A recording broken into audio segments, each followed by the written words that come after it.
한국은 아시아 국가 중에서도 독특하고 고유한 문화를 가지고 있는 나라로 유명합니다.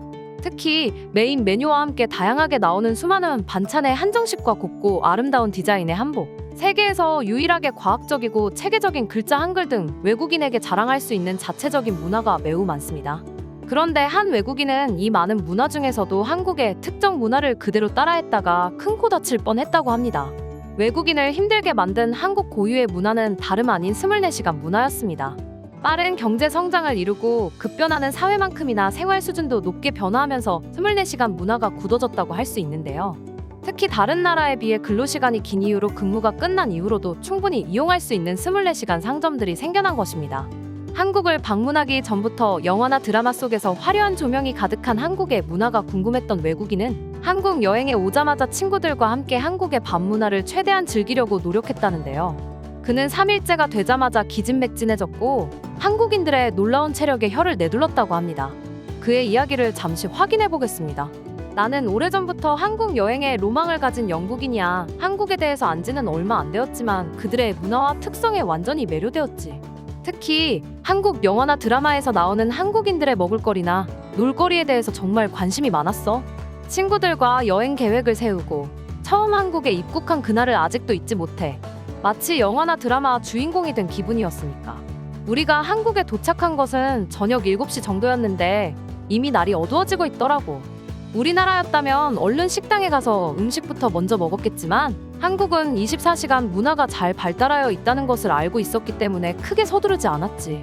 실제로 호텔에서 짐을 풀고 본격적으로 나갈 채비를 하니 저녁 10시쯤 되었는데 호텔 창밖으로는 여전히 번쩍번쩍한 네온사인이 꺼질 생각을 하지 않더라고. 그 화려한 불빛에 흥분되어서 친구들하고 본격적인 한국 문화 접하기에 돌입했어. 나는 밤 10시가 넘었는데 이렇게 많고 다양한 종류의 식당이 열려있던 나라를 본 적이 없어. 고급 레스토랑뿐 아니라 술집과 카페 그리고 와인바까지 어딜 가더라도 우리를 환영해 주었지. 한국의 음식은 정말 대단해. 늦은 시간에도 우리의 입맛을 사로잡을 정도로 풍부한 향과 맛을 가지고 있었어. 우리는 그렇게 2박 3일 동안 매일 새벽까지 먹고 마시고를 반복했지. 그런데 딱 3일째가 되니까 정말 죽겠더라고. 그동안 많이 먹어서 잠깐 사이에 체중도 늘어난 것 같고 외국에서 잠을 잘 못 잔 탓인지 피곤이 너무 몰려오는 거야. 그날은 거짓말 안 하고 친구들이랑 호텔에서 잠만 잔 것 같아. 그렇게 자고 다시 저녁 5시쯤 밖으로 나왔는데 여전히 한국 사람들은 밤 문화를 즐기기 위해 분주한 모습이었어. 내가 놀라운 것은 어쩜 한국 사람들은 대부분이 이렇게 24시간 밤 문화를 즐기면서 날씬하고 체력도 좋을 수가 있는 거야? 나는 잠깐 즐겨보았지만 이대로 간다면 비만이 될 것이 분명하고 피로가 쌓여서 다크서클이 생길 거야. 한국인들은 업무량도 많다고 하는데 언제 제대로 쉬는지 궁금해? 이에 재밌는 해외 반응들도 많은데요. 한국인의 24시간 문화를 바라보는 다양한 외국인의 시선도 함께 살펴보시죠. 다른 나라에서 밤 문화를 보기 어려운 이유는 치안이 좋지 않아서 그런 거 아닐까? 솔직히 프랑스는 너무 늦은 시간에 술에 취해 있으면 범죄자의 표적이 되기 쉬워. 그래서 늘 조심해야 하지. 정말 밤을 즐기고 싶다면 집에서 보내는 게 일반적이야. 한국은 하루하루가 축제 같겠다. 우리나라는 특별한 날이 아니면 절대 늦은 시간까지 술을 마시지 않거든.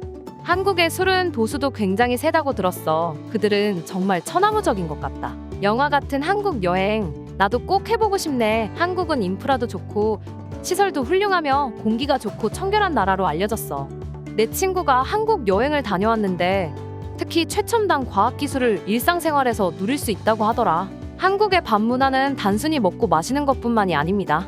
e스포츠를 즐기거나 노래와 같은 유흥을 즐기기에도 좋고 늦은 시간까지 공부할 수 있는 시설도 완벽하게 운영되고 있다고 합니다. 한국인들의 업무 시간에 대해서 알아봤는데 하루에 최소 8시간 이상은 일을 한다고 하던데 그렇게 고된 일을 하고 또 놀 수 있다는 건가? 나라면 바로 집에 가서 누워야 할 것 같아. 벌써 몸과 마음이 지치거든. 역시 한국인들의 체력은 알아줘야 해. 난 뉴욕에 살고 있지만 한국인 직장 동료와 꽤 친하게 지내는데 가끔 저녁을 함께하면 집에 갈 생각을 하지 않아? 나는 9시부터 눈이 감기고 있는데 그는 여전히 반짝반짝한 눈으로 대화를 이어가지. 한국이었다면 그런 모습이 새벽까지 간다는 거네. 정말 대단해. 필리핀과 같은 관광지도 늦은 시간까지 식당을 운영하는 걸로 알고 있어. 동남아시아 국가들은 대부분 24시간 운영을 기본으로 하는 건가? 너가 말한 필리핀은 말 그대로 관광지이기 때문에 여행객을 위한 식당 운영이잖아. 한국은 그냥 현지인을 위한 24시간 식당이 많이 존재해 실제로 그 식당에 외국인들을 찾아보기 어렵지. 한국은 범죄가 발생하지 않나요? 어떻게 새벽까지 술을 마시고 취해서 돌아다닐 수 있죠? 지난번에 우연히 본 사진을 보니 가끔 젊은 사람들이 술에 취해 거리에서 자기도 하던데 치안이 그렇게 훌륭한 나라인가요? 한국은 총기 소지가 안 되는 국가이며 그만큼 치안도 굉장히 좋습니다. 실제로 여자 혼자서 늦은 새벽을 돌아다녀도 두렵지 않다고 해요. 워낙 경비 시설이나 CCTV가 잘 발달되어 있고 범죄가 일어날 확률이 낮기 때문이라고 합니다. 내가 좋은 기회에 한국 여행을 가게 된다면 꼭 해보고 싶은 것이 있어. 바로 야경을 보며 한강에 앉아서 치킨과 맥주를 먹는 거야. 한국인들은 24시간 식당뿐 아니라 24시간 배달 음식도 가능하거든.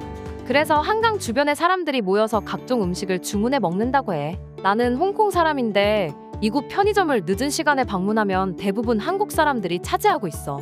그들은 늦은 시간까지 호텔에서 먹을 음식과 술을 고르느라 바쁘지. 그 모습을 보면서 한국 사람들의 체력은 정말 엄청나다는 것을 실감했어. 미국이라면 총을 소지한 사람을 만날까봐 두려울 것 같은데 한편으로는 안전한 한국의 밤이 부럽다. 이렇게 시민 의식이 높은 나라라면 아이들이 크기에도 좋은 나라일 거야 분명. 나도 술을 즐기는 편인데 한국에 간다면 밤의 거리를 가보고 싶어. 그들의 문화와 술에 취해보고 싶다.